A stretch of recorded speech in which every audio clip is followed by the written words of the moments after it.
Alright, so today I'm just doing a quick review of Knights of Badassdom. This movie was always on my radar for a little bit. I was really anxious to see this because it's a supernatural horror film that involves LARPing, live action role playing. It stars Steve Zahn as Eric, Ryan Cowartin from True Blood as Joe, and finally Peter Dinklage as Hung, I think his name is Hung, something like that. But this movie was always something I'd want to check out just because Peter Dinklage was in it, Jason Stackhouse from True Blood was in it, Steve Zahn, I heard even Danny Pudi had like a little cameo role in it, so this was like the best of like television actors in a movie. But this was stuck in development hell for quite some time, and when it was released, from what I've heard, a lot of it was going to be like cut away and whatnot, and after seeing it, I don't know if that happened, but the final product was not at all what I expected or hoped. But I'm hoping that this is because of the editing, like the studio just fucked it up, rather than this is what the actual film turned out to be, because it's really disappointing if you go in with high hopes. If you go in just thinking, oh, I want to waste an hour and a half of my life and see something, there's worse things to put on, but as it stands, it's just kind of meh sort of thing. So the story of this is Joe, who's played by the guy from True Blood, the guy who plays Jason Stackhouse. His girlfriend breaks up with him, so he's feeling bummed. So his two buddies, Eric and Hung, they decide to like take him out, have a good time, smoke some pot, drink, stuff like that. And then he wakes up, he's dressed in like medieval battle armor, and his friends want him to participate in like this LARPing battle. He's hesitant to at first, but he goes ahead and does it. And the game master, who's played by Jimmy Simpson, his character's name is Ronnie. You probably know Jimmy Simpson from Sunny in Philadelphia. He plays one of the McBoyle brothers. You've seen him around. He's like one of those awkward, kind of weird, creepy characters, but he's never been like front and center in anything I've seen yet. He was kind of like a co-supporting character in this, and he had some funny lines of dialogue in it. But he says in order for this new guy to play, they have to perform a summoning spell to give him life. And so Steve Zahn and the group, they perform this ritual, but it turns out they're using a real book that's like written in Enochian. Basically, it's like the Necronomicon. It was meant to summon angels, but instead it was corrupted, and all it summons is demons. So they perform the spell on him. He has a picture of his girlfriend in his pocket, which when the summoning spell is over, it summons a succubus who takes the form of his girlfriend. So they go on about their way, not knowing what happened, and this succubus keeps on killing like LARPers throughout the forest that they're playing in. If it kind of kept on with that, it would have been cool, but like halfway through the film, it takes a turning point where Peter Dinklage separates from the group. They break into like their own two sections to go explore, and it's him, Danny Pudi, and the games masters with them. They go exploring, and Peter Dinklage he takes some mushrooms to I don't know, make the game better. I forget what his reasoning was, but he takes the mushrooms. He and his group encounter succubus, and he can kind of see what she is. He's like, oh, there's evil in this one. She is not one of us. She is not human. He takes out his real blade, and he stabs her with it.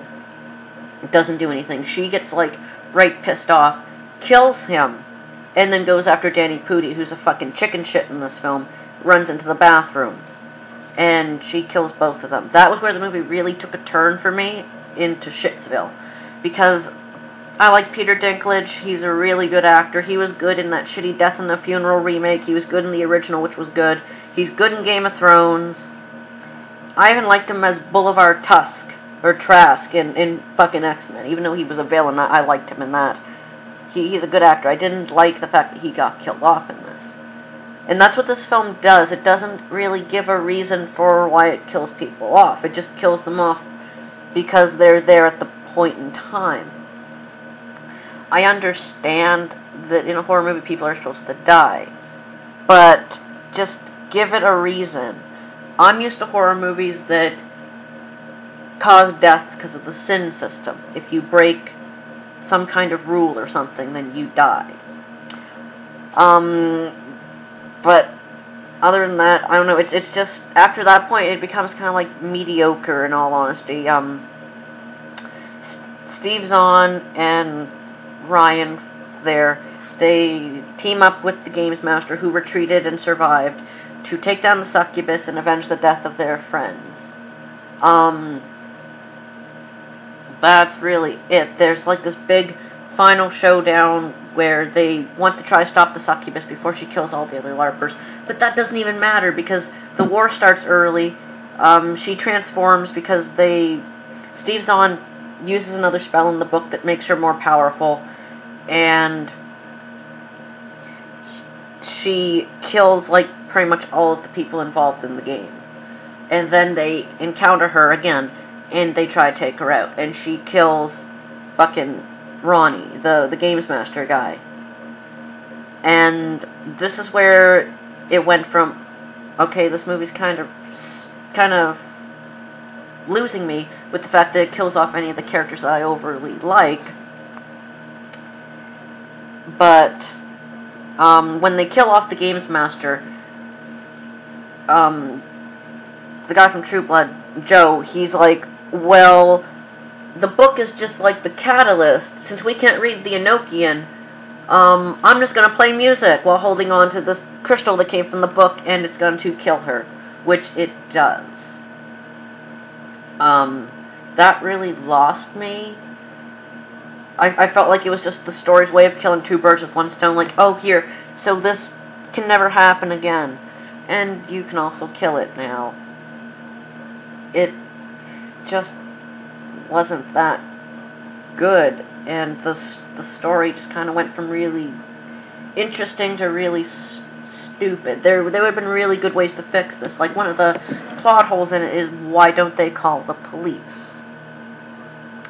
Their bullshit explanations for it, oh, they called the police, but it turns out the police is run by the hicks that don't like them LARPing. So when the police go investigate, it's just the hicks, and they came there to actually shoot them with paintballs, but it turns out that there's actual trouble, succubus and whatnot. My other main complaint about this is just how not nonsensical the story is, but how, if you're going to do a horror comedy, at least either make it 100% sane and straight, or make it 100% insane. This movie, it started off sane and made sense, but then went completely off the rails at the end. Like, make it so that the succubus sets up a force field so they can't get out of the forest or something like that. Like, give us reasons that the movie couldn't stop what is going on. It's just really, really frustrating. There's a tacked on love story in there between Joe and this other girl, Gwen, played by Summer Gah, or whatever her name is. I guess she was in Arrow season 2 or something. I didn't really get that far, so I haven't seen her in that. So I don't know, but the reason for her being in the game is because she has a brother who takes LARPing very seriously. He thinks it's real. He's banned from Medieval Time, or whatever the fuck the restaurant chain is, because he thought the dueling at the restaurant was real, and beat the person up or something. My other problem with this is because it's a horror comedy, none of the jokes land. Like, it's not funny. There's a few LARPing jokes that actually are effective. It's not making fun of LARPing, like, look at these losers and what they're doing. It's more like gently grilling them, like, with the way they talk and whatnot. Like the name they refer to the parking lot as, I forget what it is off the top of my head, but that was a little bit of amusing. Or like how the Games Master hates Joe because he caught him masturbating with like his Dungeons and Dragons book, and like the pages are stuck together. That was a little bit funny, but most of the jokes in this film just fall really flat. Can I recommend this film? If you like these actors, I'd say go ahead, because like I said, there's worse things that you can watch.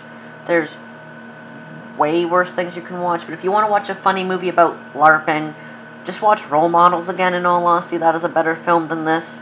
And if you want to watch a good horror comedy, I don't know, I'm sure there's plenty out there. I just can't think of one off the top of my head. I heard Stage Fright isn't as bad as people are saying. I don't know, watch one of the first two Scary Movies again, because those are the only good ones if you want like a horror comedy. Even Friday the 13th Part 5 is a good horror comedy. Better than this one.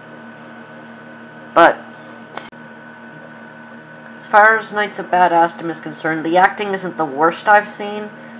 Peter Dinklage does a good job. It doesn't look like he's sleepwalking through the role or anything. Steve Zahn's good in it. He's not funny, though. He could... Even in Strange Wilderness, he was funny. Anything that Steve Zahn goes to and it's a comedy, he always brings his A game. He's always hyper, fun, energetic.